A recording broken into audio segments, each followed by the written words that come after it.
प्रिय दोस्तों, स्वागत है एक बार फिर से स्वस्ति प्रोग्राम में। मैं आपकी दोस्त, आपकी होस्ट दर्शनी मनीषा बुद्धू आपका स्वागत करती हूँ। आज के एपिसोड में हम कोशिश करेंगे आपको जो आपने धमाकेदार फ्राख आपने भेजे हैं हमारे लिए, हम पंडित जी के आगे हम प्रस्तुत करें और भूलेंगे नहीं, समय को बहुत ध्यान में रखेंगे और कोशिश करेंगे आपके सभी फ्राख हम इस एपिसोड में हम बांतुर्त करेंगे। अगर नहीं हो पाएगा तो मुझे माफ़ कर दीजिएगा, लेकिन अगले एपिसोड में फिर से प्रस्तुत करेंगे। तो चलिए, आपके समय और ज़्यादा नहीं लेते हुए पंडित जी के आगे हम स्वागत करते हैं और इस प्रोग्राम को हम आगे बढ़ाते हैं। नमस्कार पंडित जी। नमस्कार दर्शनी जी, कैसे हैं आप? आपके चतुराई देख करके हम तो एकदम स्तब्ध हो गए हैं। क्या हुआ पंडित जी? आपने पहले से बोल दिया कि धमाकेदार। जी पंडित इतने प्रश्न आए हैं, तो धमाकेदार प्रश्न मतलब पटाखे फूटने वाले हैं। जी, बहुत एक ये जी। और दूसरा आपने पहले ये बोल दिया कि भाई अगर मैंने प्रश्न पूछ नहीं पाए तो मैं आपको मुझे क्षमा कर दूं, यानी कि डंडा बरसने से पहले आपने माफी मांग ली। जी क्योंकि मालूम है पंडित जी, समय नहीं है हाथ में, और अब कभी कभी ऐसे भी हो जाते हैं कि हम कुछ ही फ्राख हम पूछ ले पाते हैं और कुछ फ्राख बहुत ज़्यादा बच जाते हैं, तो अगला एपिसोड के लिए भी हो जाता है। तो इसीलिए आगे से थोड़े से हमारे दर्शकों को हम माफ़ी मांग लेते हैं आज के पंडित जी। आज के तो ऐसे हैं, पहले फ्राख ऐसे है कि आपने पहले भी बता दिए हैं कि हमारे देवी देवता जो होते हैं उन्होंने कई अवतार लिए थे, लेकिन विष्णु भगवान जी ने 10 अवतार लिए हमने मालूम किए हैं। तो आप बताइए हमें कि ऐसे क्यों है कि 10 ही अवतार उन्होंने लिए हैं? आपने ये छानबीन कहाँ से की है? पता है नहीं पंडित जी, ये अंदर की बात है। अच्छा। जी देखो, हमारे भगवान श्री विष्णु का जो है 24 अवतार बताए गए हैं। अच्छा। तो 24 अवतार में से उनका 10 अवतार जो हैं सबसे मेन, सबसे मुख्य माने गए हैं। और वैसे तो हर अवतार में भगवान ने कोई ना कोई लीला की, कोई ना कोई ज्ञान दी है, कोई ना कोई सुधार की है सृष्टि का, लेकिन 10 अवतार में भगवान ने सबसे ज़्यादा मनुष्य के कल्याण की हैं और सृष्टि का जो है बहुत बड़ा हाथ की हैं। तो हमारे धर्मशास्त्र कहते हैं मत्स्य कूर्म वराहस्य नारसिंह वामनश्च परशुराम रामस्य कृष्ण बुद्ध कल्कि तथैव च। ये भगवान विष्णु के 10 अवतार हैं। और ये 10 महाअवतार जो हैं, तो शुक्रवार को जो हम लोग मनाने वाले हैं, तो 10 महाअवतार व्रत होता है। तो इसमें जो है भगवान विष्णु को जो है शालिग्राम के रूप में भगवान को नहलाते हैं या तुलसी चढ़ाते हैं, और नहलाने तुलसी चढ़ाने के बाद भगवान विष्णु को जो है प्रसन्न करते हैं। ओम नमो भगवते वासुदेवाय, इस मंत्र का जाप करते हैं, या तो विष्णु चालीसा का पाठ करते हैं, या तो अगर आपको वेद मंत्र आता है तो पुरुष सूक्त से भगवान विष्णु को प्रसन्न करते हैं। और भी विस्तार से करना चाहते हैं तो नारायण विष्णु सहस्त्र नाम का जो है पाठ करते हैं, सहस्त्रार्चन करते हैं 1000 नामों के साथ, तुलसी दल भगवान को चढ़ाते हैं 1000 नामों के साथ। तो ऐसे जो हैं अनेक अनेक विधान बताए गए। तो 10 अवतार, सबसे पहला मत्स्य मछली का अवतार, दूसरा कूर्म है, और वराह तीसरा है। तो अभी हाल ही में वराह अवतार बीता है। तो मत्स्य कूर्म वराहश्च, ये जो है पशु योनि में है। तो भगवान ने पहले जो है पशु के रूप में आए हैं और पशु बन करके इंसान को सिखाया है कि इनका भी आदर करो, इनका भी इज्जत करो, क्योंकि बिना जानवर ये संसार नहीं चलेगा। क्योंकि यही जानवर जो हैं, मत्स्य पानी के भीतर में, कूर्म जो है पानी के भीतर और जमीन पे भी रह करके, और वराह जमीन पे आकर के पानी को खोदेगा।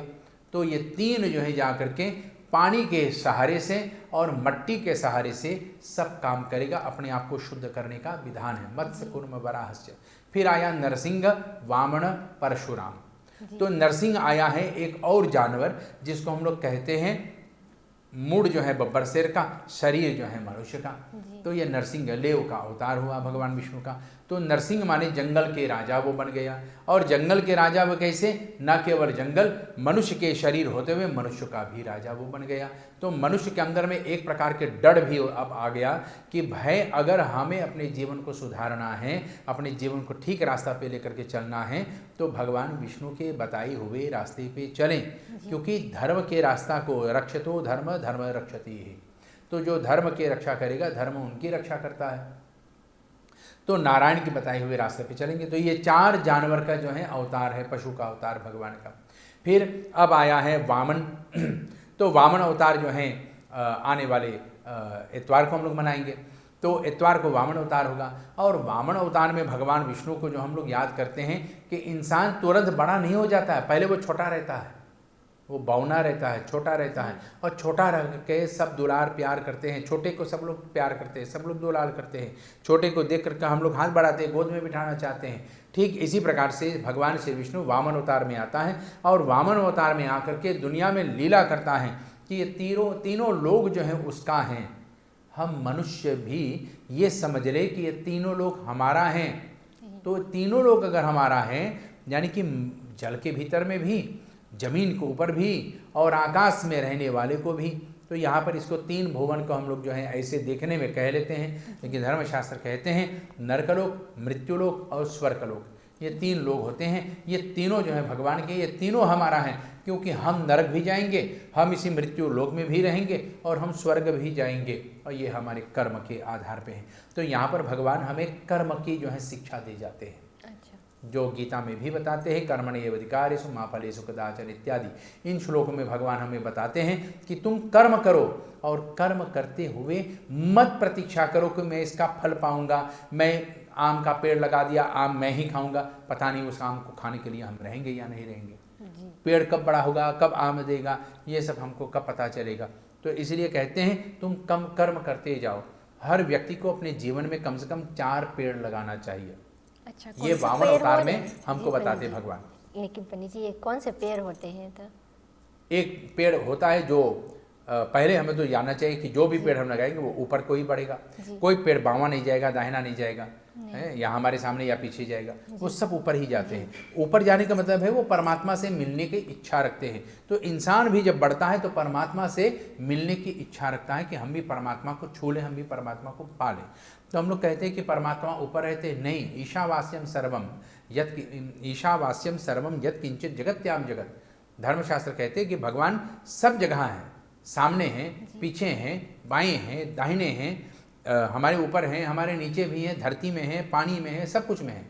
तो ये 4 पेड़ हमें इसलिए लगाना चाहिए कि एक पेड़ होता है आम का पेड़, ये शक्ति का होता है, और इसी से जो है हमारा नया जीवन का जो है शुरुआत भी होता है। आम के पेड़ से जो है जा कर के हमको जो है नया जन्म का जो है शक्ति प्राप्त होता है। दूसरा है नीम का पेड़। नीम का पेड़ लगाने से बीमारी दूर होता है, एंटीबायोटिक्स ये बनता है। फिर उसके बाद बताते हैं पीपल का पेड़। पीपल का पेड़ लगाने से जो है हमको जो है ऑक्सीजन मिलता है, साफ सुथरा वायु प्राप्त होता है, और इसमें भगवान का वास बताया गया, नारायण का वास इसमें बताया गया।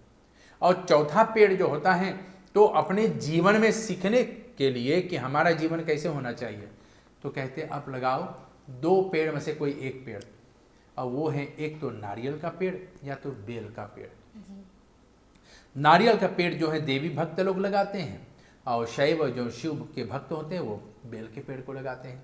दोनों में हमको सीखना पड़ता है कि पेड़ पे चढ़े तो समझ करके चढ़े, क्योंकि नारियल ऊपर ऊपर होता है, वहाँ पर पहुँचने के लिए हमें आराम से जाना चाहिए। और बेल के पेड़ जो होता है उनमें कांटे बहुत होते हैं, उस पेड़ के पास जाने से पहले अपने आप को बचा लो, अपने आप को समझ लो कि किस तरह से बिल्व पत्र हमें लेना चाहिए। तो ये 4 पेड़ हम अपने जीवन में लगाना चाहिए। तो वामन अवतार में भगवान हमें ये सिखाता है कि किस प्रकार से हमें अपने जीवन को संभालना है। अब आया परशुराम। परशुराम के अवतार के समय भगवान हमें सिखाता है, वो हमको बता जाते हैं, सिखाते हैं कि भाई तुम्हारे जीवन में अनेक ऐसे रास्ता मिलेगा जिन पे तुम्हें आशीर्वाद मिलेगा, जिनकी तुम्हें सफलता प्राप्त होगा, सिद्धियां मिलेगा, लेकिन मात पिता गुरु हरि के वाणी बिन ही विचार करिए शुभ जानी, धर्मशास्त्र कहते हैं। और परशुराम भगवान यही हमको सिखा गए हैं कि पहले माता, फिर अपने पिता, फिर अपने गुरु, और फिर उसके बाद भगवान, इन चारों के बातों को जरूर मानना चाहिए। अब भगवान हमसे बताने के लिए थोड़ी आएगा कि ऊपर से उतर करके या हमने हमारे सामने रूप बदल करके आ जाएगा, नहीं, उनके लिए जो है धर्मशास्त्रों में लिखा है, शास्त्र में लिखा, रामायण में लिखा, वेद में लिखा, पुराणों में लिखा है, उपनिषदों में लिखा है। जो वेद में मिलेगा मंत्र वही उपनिषद में मिलेगा, वही उपनिषद वाला मंत्र हमको गीता में मिलेगा, वही गीता वाला मंत्र हमको रामायण में भी मिलेगा, वही रामायण वाला मंत्र जो है हमको पुराणों में भी मिलेगा। तो ये सब घटनाएं जो हमारे जीवन में घटने वाला है, जो सुख और दुख हमारे जीवन में आने वाला है, 4 लोगों के बात मानने से सुख होगा और इन 4 के बात नहीं मानेंगे तो दुख होगा।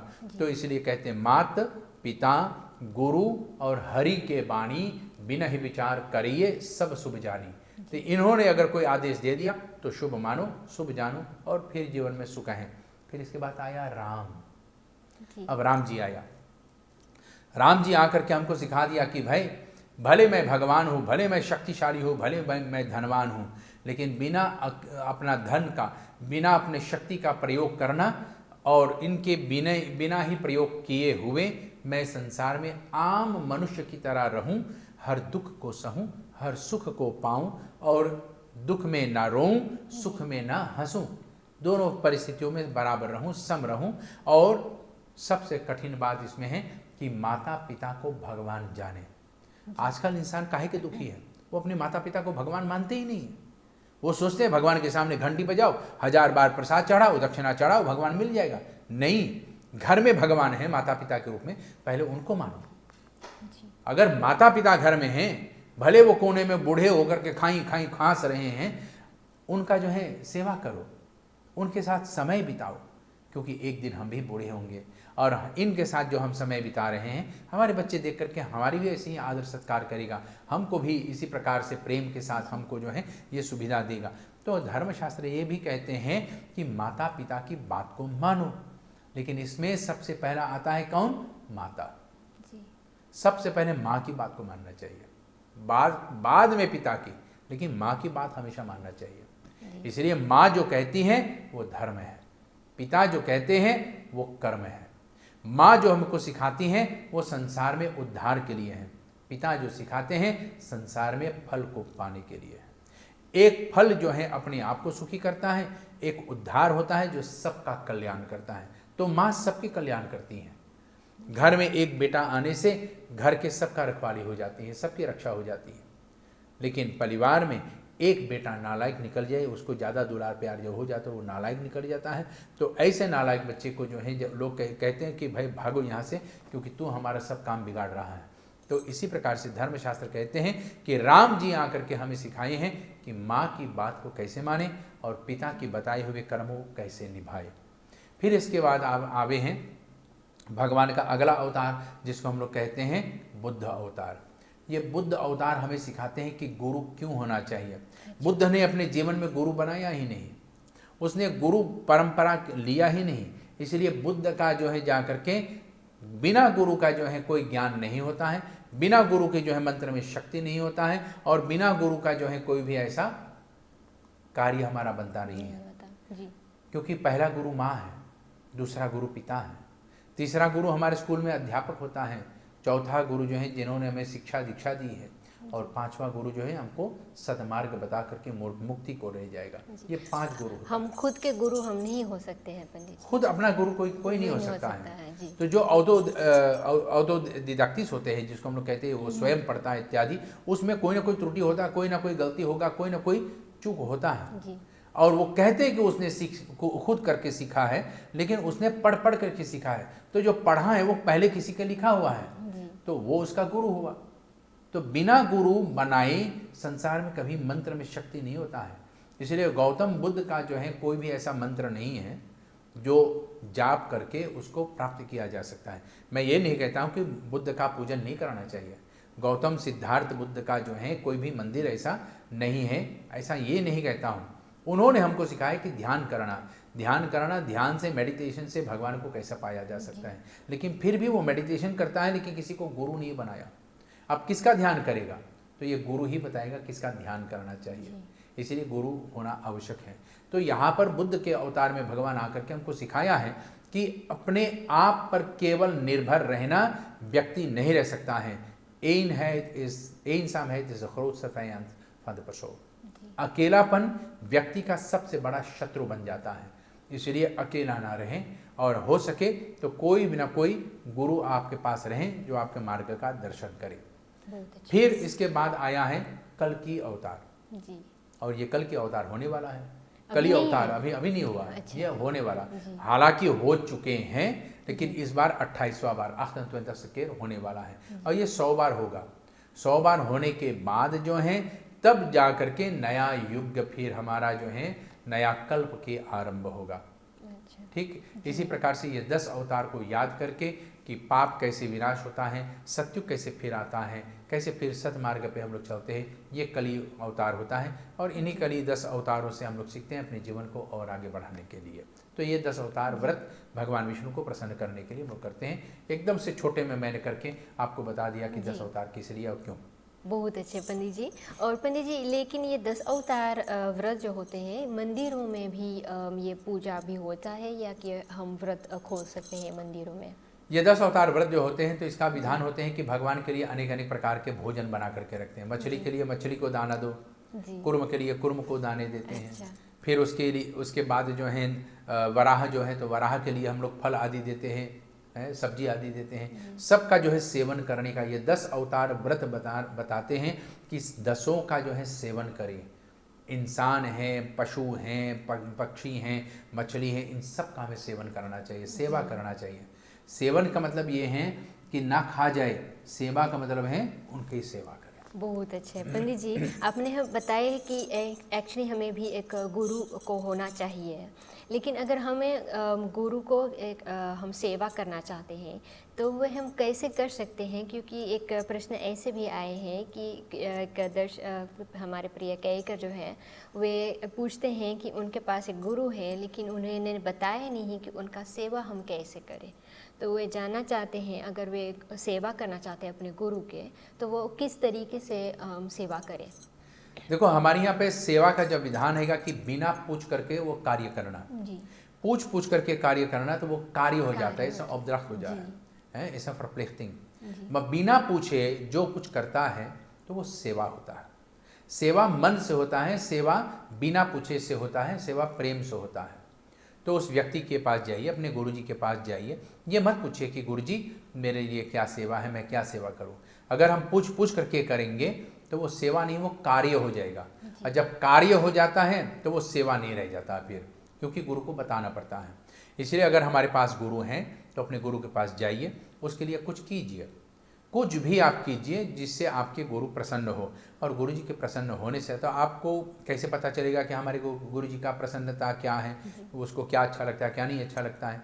तो आप अपने गुरु जी के साथ बैठिए, समय बिताइए, वो कुछ भी करते रहें, आप उनके पास बैठिए, केवल देखिए, देख करके विचार कीजिए कि गुरु जी क्या कर रहा है, उसकी आदत क्या है, वो क्या चाहते हैं, उसके पसंद क्या है।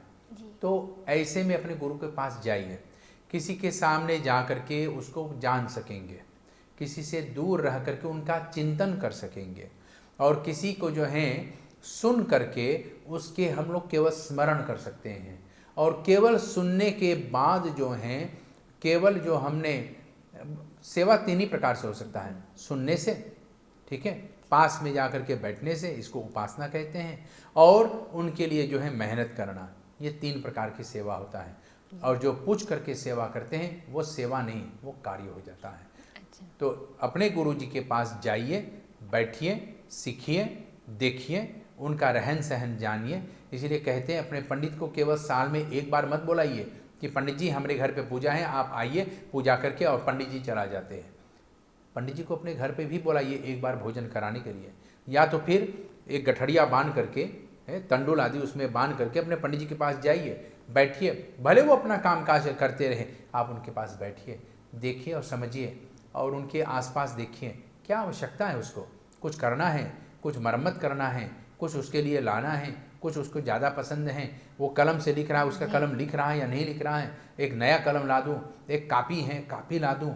ऐसे विचार करना चाहिए कि गुरु जी को क्या चाहिए। बहुत अच्छे।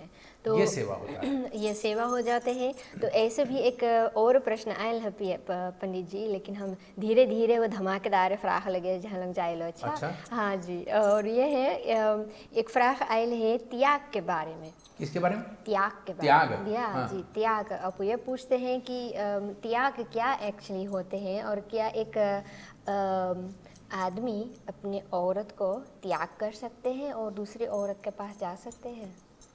हे मोराम जी ये कहाँ से आ गया? यही धमाकेदार फ्राक आए हैं पंडित जी। हे राम राम राम राम राम। भाई आप एक को संभाल ही नहीं पाते, दूसरे को कैसे संभालोगे? है, ये त्याग कहाँ से आ गया? त्याग का मतलब हैगा जो वस्तु मुझे सबसे प्रिय है उसको छोड़ देना। तो यहाँ पे उन्होंने यहाँ अपनी पर और वस्तु, जी यहाँ पे और स्त्री उन्होंने वस्तु तो नहीं होती है, नहीं होती है जी स्त्री एक व्यक्ति है। जी वस्तु के बात यहाँ पर होता है, त्याग वस्तु के किया जाता है, त्याग कोई परिस्थिति की किया जाता है, त्याग कोई जो है पद का किया जाता है, त्याग कोई आसन की किया जाता है। त्याग पत्नी के नहीं होती हैं या पति के नहीं होती हैं। और जिसने बोला कि मैं अपने पत्नी को छोड़ करके दूसरे के पास चला जाऊं, उसके साथ जीवन बिताऊं, ये त्याग नहीं है, ये माया है, ये मोह है और ये पाप है। जो एक को छोड़ करके दूसरे के पास चला जाए ये पाप है। पर स्त्री हमेशा दुख देती हैं, और जिसने भर थाली में जो है लात मार करके अपने जीवन को बिताया है और पराई के साथ चले गए हैं, उसने अपने जीवन में कभी सुख नहीं पाया है, वो हमेशा कष्ट ही पाएगा। क्योंकि एक वचन हमने निभा नहीं पाया और दूसरे के साथ वचन निभाने के लिए चले गए। तो पहले के वचन जब ना निभा सका तो क्या गारंटी कि मैं दूसरे के साथ निभा लूँगा? तो ये एक प्रश्न होता है। त्याग का परिभाषा हमारे धर्मशास्त्र में बताई गई हैं कि कोई स्टेटस है आपके जीवन में, स्टेटस है, तो स्टेटस का त्याग करो। जैसे हमारे पास 4 आश्रम हैं, ब्रह्मचर्य, गृहस्थी, वानप्रस्थी और सन्यासी। तो एक तो हमें सबसे प्रिय वस्तु हमारे क्या है? शरीर। तो इस शरीर को एक ना एक दिन तो त्यागना पड़ेगा। तो इसलिए हमको जीवन में त्यागने का विधान बचपन से ही सिखाई देते हैं कि बेटा अब तू बड़े हो गए हैं, अब खिलौना से खेलना छोड़ दो, खिलौना से खेलना छोड़ दो अब, क्योंकि अब तू बड़ा हो गया है। तो बेटा क्या करते हैं, बचपन में खिलौने के साथ खेल खेल करके और तोड़ देते थे, आज बड़े होकर के दिलों के साथ खेल करके तोड़ने लगे। और दिलों के खेलने के बाद, उनको तोड़ने के बाद उसने मजा पा लिया कि भाई वो रोएगा तो मैं जाऊंगा चुप कराने। ठीक है, मुकेश जी जो है सुना गए, तुम रूठी रहो मैं मनाता रहूं ना। तो अगर ऐसा व्यक्ति के जीवन में आ जाएगा तो पता नहीं व्यक्ति क्या कर बैठेगा। तो हमारे धर्मशास्त्र बताते हैं त्याग का मतलब है कि इंसान को मोह नहीं होना चाहिए, माया नहीं होना चाहिए और फंसना नहीं चाहिए कोई बंधन में। इसलिए ब्रह्मचर्य जो है 25 वर्ष तक जितना विद्या आप बटोर सके अपने जीवन में उसको बटोरो, जितना सीख सको सीखो। 25 के बाद अब विवाह के समय आ जाता है, तो विवाह करके अपना घर गृहस्थी को सजाओ। घर गृहस्थी को हम लोग सजाते हैं तो क्या करते हैं, कमा करके लाते हैं, पत्नी के हाथ में देते हैं जी। और पत्नी क्या करती हैं, शॉपिंग चल जाती है। हाँ जी। शॉपिंग चली जाती है। तो पैसे कहाँ गए, त्याग हो गए, त्याग हो गए जी। ठीक जी। और पति को जरूरत पड़ा कि गाड़ी के लिए, मरम्मत के लिए कुछ भरना है, कुछ करना है, तो कैसे नहीं हो पाएगा, क्योंकि हमारे पास है नहीं, पत्नी के पास है। और पत्नी जी से मांगने गए तो पत्नी बोले हाँ मैंने वहाँ पर पार्लर में भर दिया, फिर अपने हेयर ड्रेसर के पास भर, फिर कपड़े वाले को मैंने भर दिया, हाँ फिर दुकान से कुछ सब्जी ले लिया और कुछ मैंने अपने मैकों को दे दिया, कुछ इधर उधर चला जाता है। अब बचा क्या, तो बेचारा जो है सिर पे जो बाला वो भी झड़ने लगेगा, खुजलाते खुजलाने। तो ऐसे में जो है त्याग का परिभाषा है कि आपस में बांट कर रखना। त्याग मतलब है उतना ही त्यागे, उतना ही देवे जितना आप औरों को जो है जीवन चलाने में सामर्थ्य बन सके।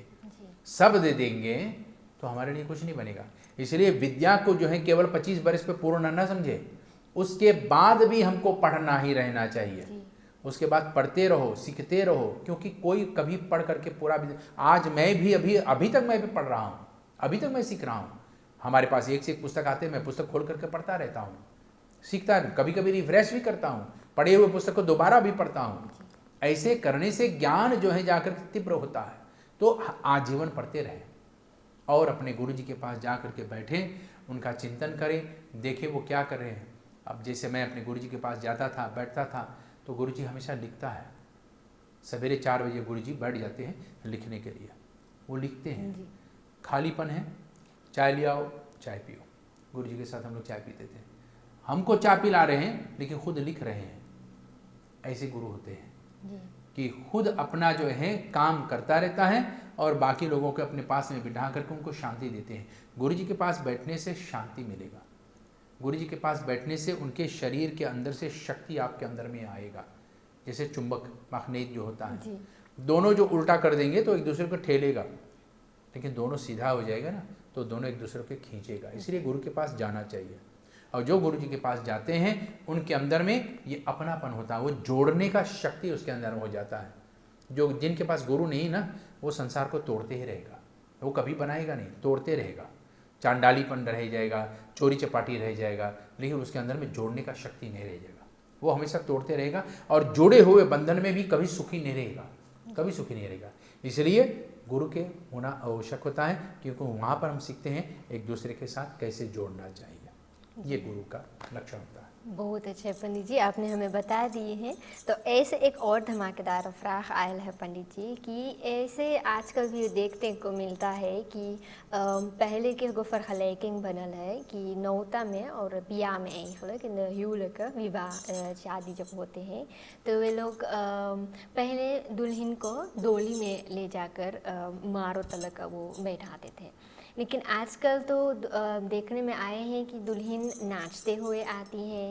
पहले तो वो पहले वे हाथ में भी मूर्ति कभी कभी देखने को मिलता था कि शिव पार्वती भगवान जी की मूर्ति लेते थे या दिया हाथ में लेते थे। Maar is de vraag, wat was die meerwaarde om met die dia of met die moerti van Ganesh Bhagwan of Shiv Parvati Bhagwan die moerti in de hand te nemen en dan naar de Marudan te lopen en het verschil van nu? Had het toen geen verplichting और dat men het nu dan achterwege heeft gelaten? देखो, हमारे पिछले ज़माने के जितने भी रिवाज रहें, जितने भी नियम रहें, जितनी भी प्रक्रिया रहें, वो सब लौट करके आ रहे हैं। पहले ये सब होते थे, अब फिर होना शुरू हो गया। एक ज़माना रहा कि लोग जो हैं कि नाचने नाचते आते थे, अब जो है मैं आपको अंदर से बात बताता हूँ, ये घर की बात है, बाहर मत बताना। बहुत अच्छा। अब तो जो है लड़की विदा नहीं हो रहे हैं, अब तो दूल्हा विदा हो रहा है। विदाई में दूल्ही नहीं रोते हैं, दूल्हा रोते हैं। ऐसा क्यों पंडित जी? ये तो दूल्हा रोते हैं कि अब उसको जीवन भर रोना पड़ेगा। जी, ऐसे भी होते हैं पंडित ऐसे होते जी। हैं। लेकिन कहने का तात्पर्य ये आपके प्रश्न सर आंखों पर कि एक तो डोली वाला बात पहले लेते हैं। डोली में जब दुल्हन को बिठा करके अंदर लाते थे तो पहले हमारे यहाँ पर बेटियों का जो है विवाह जो होते थे तो गौना होती थी। 9 वर्ष की कन्या की जो है विवाह किया जाती थी।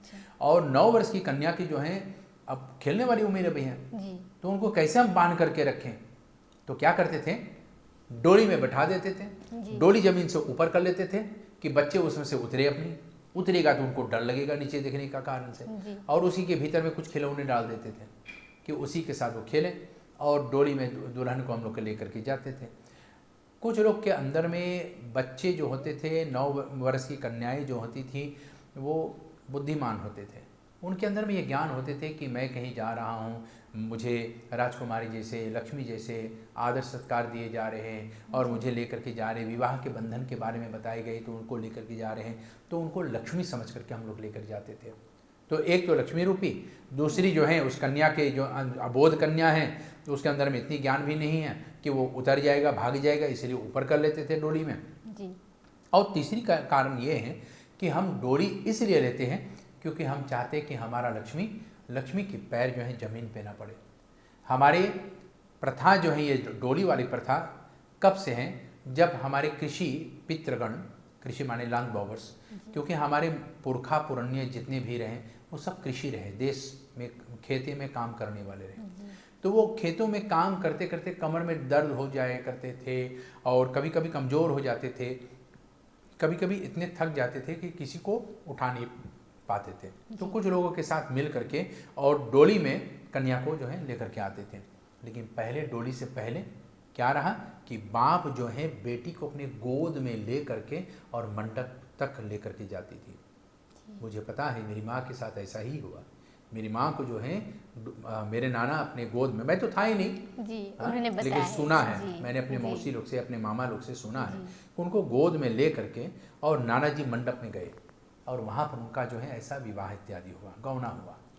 तो ये सब प्रक्रिया जो है जब हुआ आज कम होते हैं, तो ये गौना होते थे और तब विदाई एक बार होने के बाद कन्या को वापस घर में लेकर आते थे कि जब तक 16 साल के ना हो जाए, घर के गृहस्थी के पकवान इत्यादि क्या क्या सजाना, कैसे घर के कार्यक्रम संभालना, ये सब सिखा करके पक्का हो जाए, 16 साल की उम्र में उनको फिर विदा करते थे।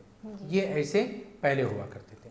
तो ये डोली जो होते हैं यहाँ पर दुल्हन के अंदर में लक्ष्मी का वास, दुल्हन के अंदर में वो माता पिता की प्रेम श्रद्धा की वास, ऐसा जो है इसकी प्रक्रिया है। अब जो हाथ में कन्या जो पैदर में आती हैं, चल चल करके आती हैं, हाथ में गणेश जी का जो है या तो राधा कृष्ण होते हैं, या तो शिव पार्वती होते हैं, या तो सीताराम जी होते थे। इन प्रतिमाओं को या तो हाथ में दिया होते थे, इनको लेकर के मंडप के अंदर लेकर के जाते थे, और ऊपर में चुनरी उठा करके लोग चुनरी के अंदर से नीचे से दुल्हन को लेकर के जाते थे मंडप तक। इसका तात्पर्य ये है कि कन्या की एक एक कदम जो चल रही है, कदम जिस घर में जाएगी, जैसे शिव पार्वती और राधा कृष्ण, गणेश जी या तो दिया होते हैं, या तो राम सीता जी होते हैं, जैसे उनके जीवन में जोड़ी बनी रही, इनकी जीवन की जोड़ी भी इसी प्रकार से बने रहें, इस प्रकार से वो अपने हाथ में ये सब सामान लेकर के चलती थी और जाती थी मंडप के अंदर में।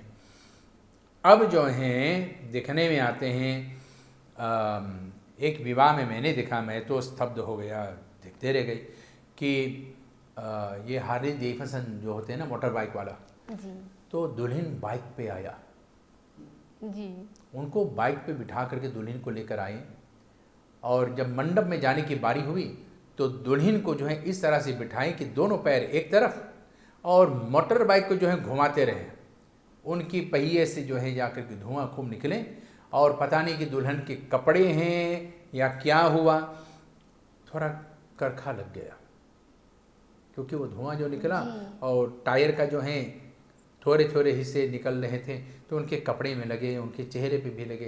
तो अब वो पोंछते रहे, और पोंछने के कारण से क्योंकि टायर गर्म हो जाती थी, तो उनके चेहरे पे जाकर के एक दाग बन गई, और फिर उसको जो अब चलो संभालो, तो दुल्हन के मंडप में आने से जो है देरी हो रही थी।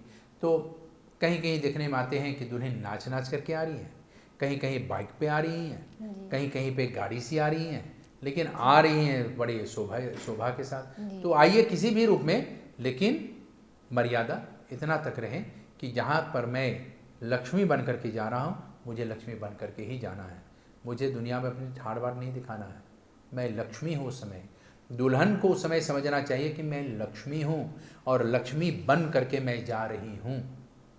दूल्हा उस समय, दूल्हा जो होते हैं भगवान विष्णु का रूप होते हैं, वो विष्णु होता है। तो विष्णु और लक्ष्मी को मिलाने के लिए ये सब प्रक्रिया है, इसलिए दूल्हा के उस सिर पे जो है मोर होता है, क्योंकि वो विष्णु है, ताज उसके सिर पे है, तो वो विष्णु बन करके जाते हैं, और दुल्हन जो है लक्ष्मी बन करके जाने, दोनों के एकजुट करते हैं, जुटाते हैं, प्रेम मंत्रों के आधार से जो है उनको एक करते हैं, फिर उसके बाद आशीर्वाद दे करके विदा करते हैं। हालांकि दुल्हन विदा कम होते हैं आजकल, दूल्हा ज़्यादा विदा होने लगे हैं, क्योंकि माता पिता इस आशा के साथ बेटे के ब्याह कर दी हैं कि बेटे जाओ और दुल्हन को लेकर के ससुराल से घर पे लौट करके आओ। बेटा एक बार ससुराल तो गया, ससुराल पियारी भई जब से, गोस्वामी तुलसीदास जी रामायण में लिख गए हैं, ससुराल पियारी भई जब से, रिपरूप भई घर के सब तब से।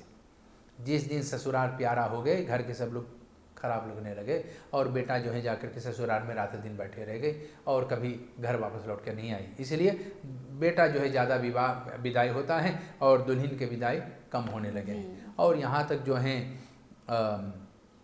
हमारे धर्मशास्त्र कहते कि भजन के समय जिसने नाच लिया उसके 84 लाख योनि छूट गया, और विवाह शादी में जिसने नाच लिया, भाई आपको दुल्हन के सामने तो आजीवन नाचना ही पड़ेगा। जी पंडित जी, आपने एक बात ऐसी की है कि वो अगला प्रश्न वहीं पे लागू होता है कि विदाई जब होते हैं, तो आजकल ये भी देखा होता है कि विदाई रात में भी होते हैं, और पहले विदाई दिन के होते थे, लेकिन आजकल ये ऐसा क्यों हुआ है कि रात में भी विदाई हम कर सकते हैं? इसके अनेक कारण हैं। पहला कारण तो ये होता है कि हमारा हॉल जो होता है, जो साल लेते हैं जहाँ पर विवाह करने के लिए, अगर अपने आंगन में करेंगे तो कोई दिक्कत नहीं है, लेकिन कुछ लोग हॉल लेते हैं, तो हॉल में जो है समय दिया जाता है कि भाई आपको इतना बजे खाली कर देना। अब हॉलन में देखो 1 बजे विदाई हो जाती है, क्योंकि 2 बजे हॉल को जो है वापस करना है, देना है एकदम साफ़ सुथरा करके, तो 1 घंटा उनके पास बचते हैं एकदम से खाली करके वापस देने के लिए। तो एक तो समय के पाबंदी होता है। दूसरा ये होता है कि पहले के विदाई दिन में इसलिए हुआ करते थे क्योंकि रात को जो है सड़कों पे जो है बिजली नहीं हुआ करते थे, चिराग नहीं होते थे।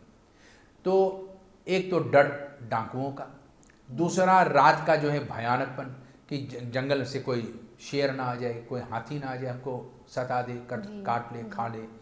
और कहीं कहीं डाकू हुआ करते थे। तो लुटेरों से बचने के लिए, पशुओं से बचने के लिए और रात के पिशाच, डाकनी, शाकनी, चुड़ैल आदि से बचने के लिए, अब पता नहीं विदा करके हम लोग दुल्हन के लेकर जा रहे हैं, लेकिन घर में आते ही चुड़ैल बन गई तो जी ना, आजकल ये हो रहे हैं पंडित जी, हो रहे हैं जी। अब आप बता सकते हैं, मैं तो घर घर में नहीं जाती को देखने के लिए। ये लोग कहते हैं कि रात में जब वो घर पे पहुंचते हैं तो अगले दिन तो वो बदल जाती हैं, तो ये पता नहीं, हो सकता है कि चुड़ैल आ गई है उनके ऊपर। तो मतलब रात भर उसी के पास बैठे रहे कि बस यही दुल्हन है और प्रकाश हो, उजाला हो, उज्जवल परिस्थिति हो, तब इसको लेकर के हम लोग जाएंगे। तो कम से कम हमको पता है कि भाई सेम टू सेम जा रहा है। जी। और वहाँ पर पहुँच करके रात को अगर विदा होंगे तो रास्ते में अगर दुल्हन बदल गया तो बोले भाई हम तो लेकर के गए दुल्हन घर पे, लेकिन आगे चुड़ैल घर पर, तो कैसे होगा। सास ससुर में बड़ा दिक्कत हो जाता है, फिर वहाँ पर उठने बैठने में दिक्कत होता है। मुहूर्त को देख करके कहते सूर्य के समय पे ही विदाई करना ज़्यादा उचित होता है। लेकिन अगर नहीं होता है तो कम से कम इतना प्रकाश करे, दुल्हन के आसपास में इतना प्रकाश करे कि अंधेरा की कोई भी असर उसके ऊपर ना हो। मैं चुड़ैल शब्द को यहाँ पर हंसी मजाक में ले रहा हूँ, और दरअसल हर कन्या जो है किसी न किसी का बेटी है जी। हर कन्या किसी न किसी की बेटी हैं, हर दूल्हा किसी न किसी का बेटा है, और सब चाहते हैं उसका जीवन में सुख ही सुख रहें, अच्छा से सब कुछ रहें। लेकिन अंधेरे में विदा करने से अंधेरापन अपने जीवन में आ जाएगा, और प्रकाश में विदाई करने से हमारे जीवन में प्रकाश ही प्रकाश रहेगा। ये इसका तात्पर्य होते हैं। तो पहले बिजली आदि कम होने के कारण से सवेरे में करते थे, और जबकि धर्मशास्त्र कहते हैं कि विदाई उसी दिन नहीं, कभी कभी 2 दिन बाद। अब राम जी को देखो, सीता जी के विवाह के बाद तो कहते हैं राम जी का विदाई 7 दिन बाद हुआ है ससुराल से। 7 दिन तक ससुराल वाले ने दूल्हा और दूल्हा के परिवार की सेवा की है, 7 दिन के बाद दुल्हन की विदा की है। यानी कि मुहूर्त को देख करके, अच्छा समय देख करके तब विदाई की है। ऐसी थोड़ी कि भैया सवेर हो गए हैं, घाम निकल गया, चलो भागो दुल्हन के लेकर के जाओ। हमारा बेटी किसी का बोझ नहीं होता है, इसलिए अपनी बिटिया को जो है जितने दुलार प्यार के साथ माता पिता ने परवरिश की है, उतने दुलार के साथ उसको विदाई भी करते हैं। और प्रकाश में विदाई करने से दूल्हा का विशेष सम्मान रहता है, क्योंकि बेटा मैंने तुम्हें लक्ष्मी दी है। लक्ष्मी की दूसरी बहन जो होती है, जो जिसको हम लोग चांडाली कहते हैं, मैंने तुम्हें चांडाली नहीं दी है, मैंने तुम्हें लक्ष्मी दी है, और लक्ष्मी तुम्हारे घर में जाकर के प्रकाश हिलाएगी। इसलिए हम प्रकाश में कन्या के विदाई करते हैं। जी, बहुत अच्छे पंडित जी। Dan willen we ook heel graag weten, wanneer die दूल्हा dan komt om die दुल्हन dan te nemen, तो बारात लेके आवे हैगा, तो बारात में खाली ढोल बजे हैगा और विदाई के समय पे खाली रोवाई होए हैगा, ये का है क्या? अभी तो मैंने आपको बताया कि आजकल दूल्हा रोता है, दुल्हन नहीं रोती। तो एक तो आने के लिए, इसमें देखो भारत में जब हम पढ़ रहे थे तो हमारे एक सहपाठी देवकी नंदन जी रहे, तो हम लोग एक विवाह में गए देवकी नंदन जी के साथ। तो ये देवकी नंदन और पांडे जी महाराज, हम लोग वहाँ पर मंडप में गए। तो मतलब बारात में हम लोग सम्मिलित हुए, तो बारात में बाराती बन करके हम लोग भी जा रहे हैं साथ में। तो देखा कि दूल्हा खूब नाच नाच करके जा रहा है जी। और हंसी खुशी के साथ बैंड बाजी के साथ जा रहा है। तो देवकी नंदन जी बोला कि ये हंस के और नाच नाच के इसलिए जा रहे हैं कि वहाँ पर जाकर के पाएगा, उनको बहुत से धन मिलेगा। पहले के दहेज के रिवाज भी रहे, और कन्या के घर से जो है बहुत से सामान भी मिलते थे। तो जाएगा तो वहाँ पर पाएगा, और विदाई के समय जो है कन्या रोएगी कि देख करके मेरी माता पिता मुझे पठा रही हैं, और दूल्हा हंस हंस के जा रहे हैं। बैंड बाजे के साथ आया, लेकिन गए तो बिना बैंड बजा के, कि मुझे जो बजाना था मैंने बजा दिया, अब घर पे जा करके मैं बजाऊंगा। तो घर पे जा करके क्या बजाएगा? तो दुल्हन को ऊपर अपना जो है शासन दिखाएगा, तुम्हारे ससुराल से, हमारे ससुराल से तुम्हारे माता पिता ने ये दी हैं, इतना दी हैं, ये कम दिया, ये खराब दिया, ये अच्छा दिया, यही हो जाता था। तो देवकी नंदन और पांडे जी हम लोग मिल करके आपस में यही चर्चा कर रहे थे कि विवाह में 3 प्रकार की चीज़ें सीखने को मिलता है। नाचते हुए जाते हैं पाने के लिए, रोते हुए जाते हैं कि पता नहीं जीवन कैसे बीतेगा, जीवन कैसे रहेगा, लेकिन फिर भी वहाँ पर दोनों के आपस के समझौता से जीवन में एक नया रास्ता निकल जाता है जीवन जीने के लिए। कुछ लोग कहते हैं जीवन कट जाएगा, जीवन काटते नहीं हैं, जीवन जिए जाते हैं। कुछ लोग कहते हैं कि जीवन भैया बीत जाएगा, वो बीतता नहीं है, उसको जीना पड़ेगा। वो अपने आप नहीं जाएगा, हमको चलाना पड़ेगा। इसलिए जीवन जिया जाता है, काटा नहीं जाता है। जीवन बिताते नहीं हैं, जीवन जिया जाता है। जीने के लिए केवल एक ही तत्व रह जाता है, वो जिया जाता है। काटने के लिए नहीं और बिताने के लिए नहीं, क्योंकि बिताने के लिए वो बीत गया, जो चला गया वो चला गया। जो अब है, आज हैं, उसको आप जिए, उसको आप पाइए। इसलिए कहते हैं जिए। ये रोने से कोई ऐसा परंपरा नहीं है। बेटियां रोती हैं क्योंकि मायके से दूरी जा रही हैं, पता नहीं ससुराल में कैसे सुख रहेगा, कैसा घर द्वार होगा, किस प्रकार से रहती है। अब तो जो है पहले से दुल्हन जा करके घर को सेट कर करके आती है कि मुझे इस कमरे में चाहिए, ऐसा बेड होना चाहिए, ऐसा अलमारी होना चाहिए, पहले से सब सेट करके आते हैं दूल्हा के घर में। और पुराने रिवाज में जब तक विवाह नहीं होती थी, दुल्हन दुल्हा के घर में एक पैर तक नहीं रखते थे। अब तो पहले से दुल्हन पहुंच गए ससुराल में, ओ मैया बापा, हाँ ऐसा ठीक है ना, हाँ मेरा कमरा ऐसा होना चाहिए, मैं ये सब कुछ सेट करके ही जाता हूँ। वो सब कुछ सेट करके ही जाती है। इसलिए अब रोना थोड़ा कम हो गए हैं। अब तो दूल्हा को रोना पड़ेगा, क्योंकि अब जितना सामान उसने लगाए हैं वो उसको चलो संभालो, मरम्मत करो, परिवर्तन लाओ। Goed, Pandit ji, maar in ieder geval, als zolang ze overeenstemmen dan en gelukkig leven, dan zijn beide partijen dan heel blij en gelukkig. विवाह का मतलब ही होता है कि प्रेम के साथ एक हो करके, जहाँ पर मेरे अंदर के विश्वास, तुम्हारे अंदर की आत्मा, दोनों एक हो जाए और इसको हम धारण करके संसार को दिखा दें कि हम दोनों एक होकर के अपने जीवन चला लें। दो पराये लोग एक हो जाते हैं, इसी को विवाह कहते हैं। जहाँ पर दो परिवार एक परिवार बन जाता है, जो धारण हो जाता है, इसी को विवाह करते हैं। जो विश्व के कल्याण के लिए, वर्ण को उत्पन्न करने के लिए और संतान को उत्पन्न करके पितरों के नरक से, से जो नरक का प्रतिबोधित है, उस नरक से बचाने के लिए, उस हर से, उस दुख से बचाने के लिए वहाँ पर संतान की उत्पत्ति होता है, उसी को विवाह कहते हैं। तो ये विवाह परिवार को जो है सुख देने वाला है, नरकों से बचाने वाला है, इसी को हमारे यहाँ विवाह कहते हैं। अब के विवाह नहीं रह गए हैं। अब तो नाचो कूदो और 2 दिन की मौज मस्ती लो, और अगले सप्ताह, अगले महीना जो है कचहरी में खड़े हो गए हैं त्याग पत्र को साइन करने के लिए। Lekin आपने जैसे बताया पंडित जी, het huwelijk is geen probeersel, dus wij hebben geen echtscheidingen binnen het hindoedharm. बिल्कुल सही बोला आपने। moeten we dat even ook voortzetten. बिल्कुल। पंडित जी, इसी के साथ हम जैसे आप पहुँचे हैं, हम जब भी हम बोलते हैं इसी के साथ, आप जान जाते हैं कि आ गए हैं समय को हम ध्यान में जैसे हम रखते हैं। आज के एपिसोड को हमें यहीं पे समाप्त करना पड़ेगा। जल्दी कैसे होता है जी, पता नहीं है कैसे। फ्राख जैसे हमारे दर्शकों ने पठाए हैं धमाकेदार वाले, कुछ बच गए हैं। हम सोचते हैं कि कुछ और आने वाले हैं, तो हम फिर मिलेंगे अगले एपिसोड में कुछ और धमाकेदार फ्राख के साथ। चलो देखते हैं, प्रतीक्षा रहेगी। बहुत धन्यवाद पंडित जी, फिर मिलेंगे अगले एपिसोड में। धन्यवाद। प्रिय दर्शकों, इसी के साथ हम आ गए हैं 81ste एपिसोड के अंत में। हम फिर मिलेंगे अगले एपिसोड में। आपको हम शुभ रात्रि तो करेंगे और फिर मिलेंगे अगले हफ्ते। नमस्कार।